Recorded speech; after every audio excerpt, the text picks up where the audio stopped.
Hello everybody and welcome back to our channel. We are making a few videos about Gandhi giving up the tradition of supplying free email hosting to include with the registered domain. If you register a domain with Gandhi, you used to get a free email address hosted on the Gandhi servers as well. And unfortunately, from December on, they want to start charging for this privilege £2.90 a month, even though we basically were offered a lifelong email address with our registered account when we registered them. Unfortunately, from the legal perspective, this assurance that we will have a lifelong free email address with our registered domains is worth nothing, apparently. And anyway, it is probably a bit of a stretch to fight it legally, as it would probably cost more than buying a hosted email address somewhere else for 1,000 years. So yeah, it is just another example of how easy it is to cash in on first users and early adopters on the internet if you lure them in with a bit of a carrot on of a community and how you would honor people who basically yeah uh, yeah who are willing to help you set up your business, and then you just throw them under the bus. Okay, so anyway, why does it matter at all? Why is it so, or why is it important to us to have an email address associated to our domains, and why do we think that we would not want to pay for the service as a singular service? So why is it important to us that we have the email address included in the domain and not buying it separately? Okay, there are a few points which spring to mind. So the risk of buying the service separately is that you are basically no not basically that you are open to changing terms and conditions all the time. I'm not talking about price hikes. I'm talking about backdoors, about uh, different services which will apply to your emails and which might become a chargeable extra as well. And basically all the hassle you have if you have to set up a contract for hosting your emails. I think, in my opinion, the email is a very personal service. It is like the old postal services, and we had a lot of laws and special ways postal services were treated so that everybody was available, that they were available to everybody, and the privacy was also protected.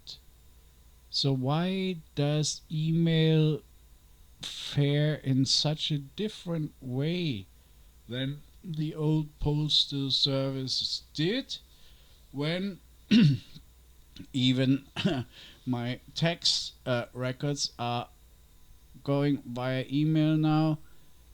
My NHS hospital arrangements go via email now, and this is something which troubles me immensely, because I have no means other than keeping my email service to myself to keep those informations private.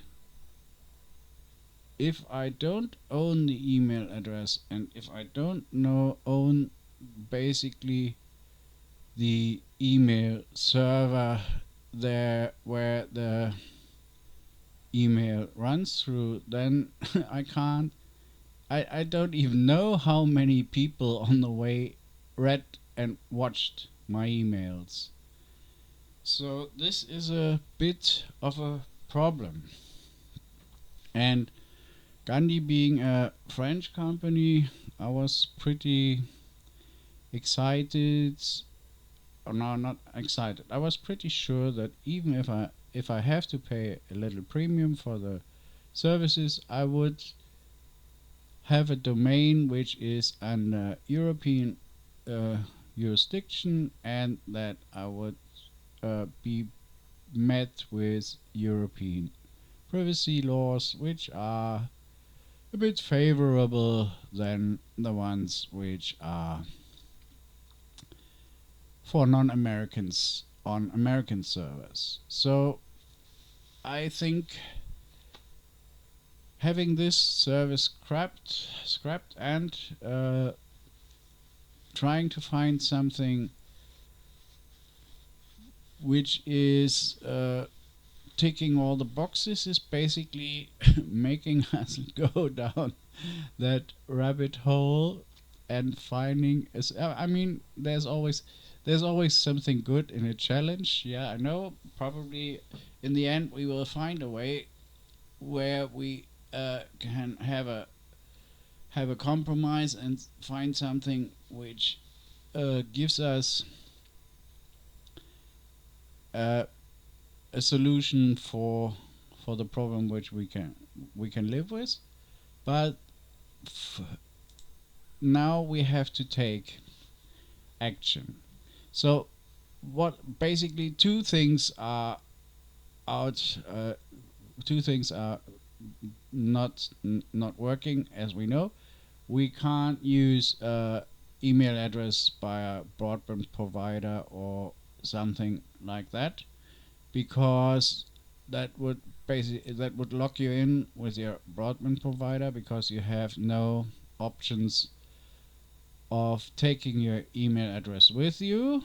And so it is with any other proprietary email address. So there are a lot of services offering you email addresses, but in any of those email addresses you have no means of taking those email addresses with you once you want to change your provider or your service or whatever. And then you have to pay a lot more than on a usual hosting service for your email address. So you are charged 5 to 6 to 7 8 pounds per month for the privilege of keeping your email address. Or the only exception being, after some hassle, is BT, who are now offering a free email address for people who change from BT to some other providers, but only a very basic package. I don't know what is exactly entitled because we never choose to opt for one of those email addresses from our providers because of exactly this problem that we knew that we would be locked in. And living in the UK, that means paying through the nose once you have renewed your services. You will always pay more than if you just change your provider. What hit hard was the realization that even the uni or school email addresses were no were were unkeepable. So there's no option to keep your university email, even though there is a lot of very important stuff connected to them. So you have only a few days once you have finished to uh, change all your subscriptions and everything which you can remember, and inevitably there will be things that come up which you then find out you didn't, and then some very important stuff will be lost forever. Same with school. uh, Pupils coming out of secondary school going to university and then realizing that their old school email address has expired is not very pleasant. So what else? You have the option of having a Google or a Microsoft or a GMX email address for all of them, no matter who it is. I just take Google as an example. So I quote from some internet publications who have especially taken a stance on Google and Gmail, but I think it is the same if you use Microsoft addresses or if you use any other big company internet services. So Google, with its myriad of interconnected services, is like a massive digital octopus. From Gmail to Google Drive, Google Photos, Google Docs, it's easy to get tangled in its many tentacles. While this integration can be convenient, it also raises valid concerns. Yeah, of course, it is so obvious. I mean, and this thing that if you have nothing to hide, then you have nothing to fear. It's just completely bonkers because this completely rejects the possibility that somebody who doesn't mean you well takes possession of one or two of those accounts by any means and then exposes you to malicious stuff, or that you never know which kind of third party service might have a blunder, and then you end up basically with all your informations in the on the pavement. So no, that is not an option. Having all your digital eggs in one basket, so to speak, can pose risks. If your Google account is compromised, it's not just your emails at stake, but your documents, photos, and more.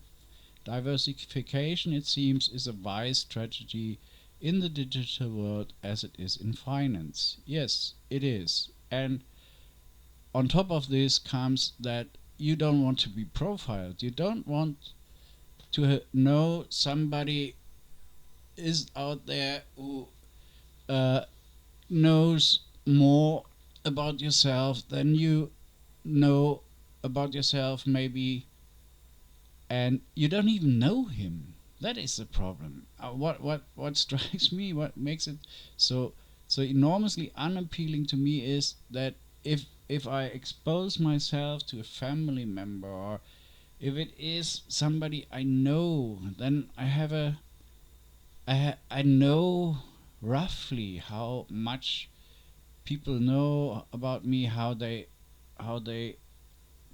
regard me, or and I can live with those reactions. But if there are people out there who know every aspect of my personality, and I don't even have a clue who they are and what they are and where they are and if I ever meet them or not, that is a bit of a, how may I put it? That is Big Brother on a just on a completely different scale. Um, I don't know. It's just something which isn't supposed to be. So as much as Google says that nobody else is reading my emails and watching my pictures, and uh, I'm sure that isn't true. And of course, I am in the IT business for 20 years longer than Google exists, and I have managed and maintained more servers in my life than some of the Google gurus who speak about their securities will ever see. And I don't think there is a method of making sure that nobody, and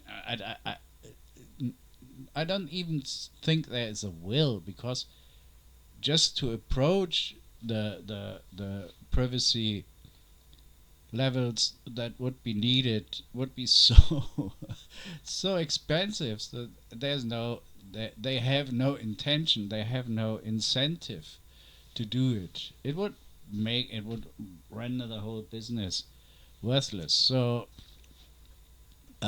yeah, of course, everything they want is our data, and that's why they offer the services, and only because we are the the the product. So that means we can be we are part of the advertising sheep, which will eat the hay in form of advertisements. Only that is what we what we are supposed to be, and that's why we are offered those services. And they changed the hay into gold, and that is what it's all about. So no, they will have no concerns about our privacy, and they don't effing care. Why would they? And the yeah the trail of information when you regard email, and that is that is far too valuable to be deleted. Don't think that they would dream of that. No, of course not. They will find ways to collect these data, and they will find ways to turn it into gold at some point.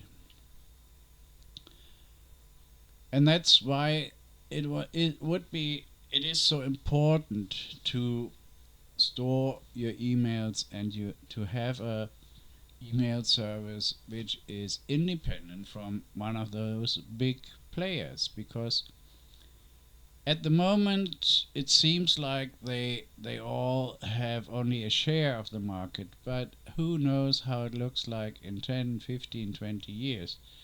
And then your data will be sold to any interested party, insurance companies or whatever. Uh, if you want to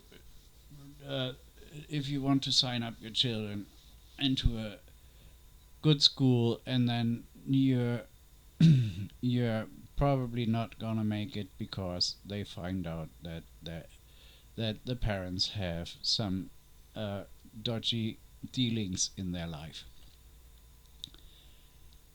So no, I think it is important that we can manage to keep or to stay clear of those of this and have our own private email addresses and have them stored on somewhere where we think they are safe. And then there is another point which is very important: the question of the digital rights management and email. It is a real question, and I'm very, very, very surprised that not more people go against that. You're not the owner of your email if you use a free email service. You only own the rights on your email if you own the email address and you own, or you have basic, or you're owning the services by paying for them, and you explicitly have to include the copyrights into that procedure.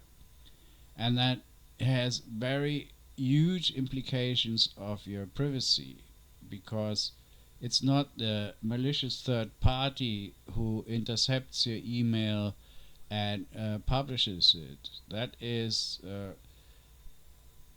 something which is will very, very rarely happen. The more often than not, you will find yourself in a position that the exact person you trust with the storage of your email is the one who sells your information on. That is by far the bigger probability. So we have the what is he called, the what is he called? Sorry, I'm a bit confused. Okay, anyway, the here he is. Some ordinary gamers. He just, by coincidence, when I was preparing the video, I saw that he had a video out tonight, I think about midnight, about Google and Microsoft and all the other big companies trying to push their DRM things onto the web, and not in the form of that